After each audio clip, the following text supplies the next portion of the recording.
तो तुम लोग बोल रहे हैं कि किंग का डिश अच्छा है, पर मैं एमवे बंटाई को फेवर करता हूँ, इसलिए किंग के डिश को अप्रिशिएट नहीं कर रहा। बात यह है, जब कोई बीफ चल रही होती है ना, तो ऑडियंस बहुत जल्दी इधर उधर स्विच होती रहती है, बिना सोचे समझे खुद का दिमाग नहीं लगाती। मैं इसे एक इलॉजिकल कविता को डिश कैसे कह दूं जिसमें कोई फैक्ट नहीं है। स्टार्टिंग में किंग कहते हैं कि एमवे बंटाई के पास कहने को कुछ भी डेंजरस नहीं है। एमवे बंटाई इंस्टा पे बच्चों वाले कैप्शंस लिखते हैं। Stop acting like you have something to say dangerous. ये बच्चों जैसे कैप्शन। स्टार्टिंग में किंग कहते हैं कि एमवे बंटाई के पास कहने को कुछ भी डेंजरस नहीं है। एमवे बंटाई इंस्टा पे बच्चों वाले कैप्शंस लिखते हैं। वहीं खुद लिरिकल ग्रेट सिंगर के इस कविता के कैप्शन चीक डमाक डमडम है। चीक डमाक डमडम। अगले ही लाइन में किंग कहते हैं कि वो पीछे सस्ती लाइट रख के गाने नहीं बनाते। मैं पीछे सस्ती लाइटें रख के गाने नहीं बनाता bro, just embarrassing my level bro, looking like a fool.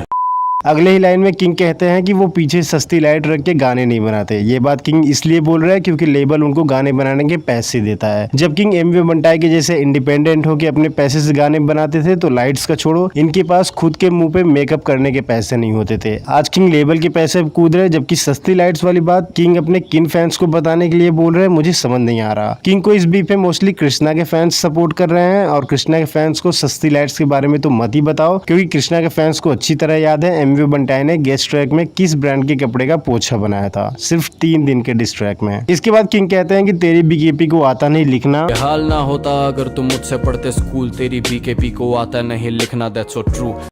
King कहते हैं कि तेरी बीकेपी को आता नहीं लिखना। तो ये सारे स्क्रीनशॉट में कृष्णा के फैंस के लगा दे रहा हूँ, क्योंकि कृष्णा के ही फैंस ज्यादातर इस बीफ में किंग को सपोर्ट कर रहे हैं। मैं किंग के फैंस के भी स्क्रीनशॉट लगा सकता था, पर लड़कियां मेरे चैनल पे ज्यादा कमेंट्स करती नहीं है। 7 मिनट की इस प्यारी कविता के मैंने स्टार्टिंग के सिर्फ 2 मिनट के लाइन्स काउंटर किए हैं, और उसमें भी किंग का ये सो कॉल्ड डिस इलॉजिकल निकल गया। किंग जानते हैं कि इस बीफ में उनके ज्यादातर सपोर्टर कृष्णा के फैंस है, तो कृष्णा के ही तरह किंग ने भी एमवे बंटाई की हाइट के मजाक उड़ाया है, जबकि ये इतना भी नहीं सोचते कि इनके खुद के परिवार ग्रुप में रफ्तार को ये सुन के कितना बेकार लगता होगा, क्योंकि रफ्तार की भी हाइट सेम एमवे बंटाई जितनी ही है। जो आवाम और जो इंस्टा पेजेस आज किंग को सपोर्ट कर रहे हैं, इवन इस कविता को भी लेजेंडरी डिस ट्रैक बता रहे हैं, ये वही लोग हैं जो एमवे बंटाई को उसके लिरिक्स में मेटाफोर्स, रेफरेंसेस, राइम्स वगैरह नहीं होने पे ट्रोल करते थे। यहाँ कोई हिप हॉप को सपोर्ट नहीं करता, बस 2 ऑडियंस है, एक एमवे बंटाई के फैंस, दूसरा एमवे बंटाई के हेटर्स। लेकिन फिर भी ये किंग को ट्रोल होने से नहीं बचा पा रहे, क्योंकि इंडस्ट्री के मीमर्स, रैपर्स, यूट्यूबर्स कितने ही एक साथ पैसे खा के बकलोली कर ले, लेकिन कट्टर फैंस तुम पैसे देके नहीं बना सकते जो एमवे बंटाई ने कमाया है।